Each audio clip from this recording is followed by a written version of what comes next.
प्रभो श्रीराम भक्त संकटमोचन पवन सुत पंचमुखी हनुमान देवाय नमो नमः। दीपं यदि परम ब्रह्म दीपं यदि जनार्दनः दीपहरत मे पाप पूजा दीप नमस्तुते। संसार सुखी रखंतु। आज श्रावण मासर प्रथम शनिवार रे समस्त श्रद्धालु भक्त मानक आशीर्वाद करंतु।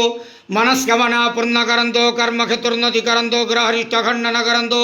जगतर मंगल करंतु। विश्वर कल्याण करंतु। आपणकर नाम प्रकाश करंतु। सेवकर डाक श्रवण करंतु। प्रभु पंचमुखी हनुमान देवाय नमो नमः। मनोजवारुततुल्य वेगं जितेन्द्रियं बुद्धिमता वरिष्ठं वातात्मजं वानरतमक्षं श्रीरामदूतं शरणं प्रपद्ये। संसार सुखी रखंत नंदगवार हरि बोलो।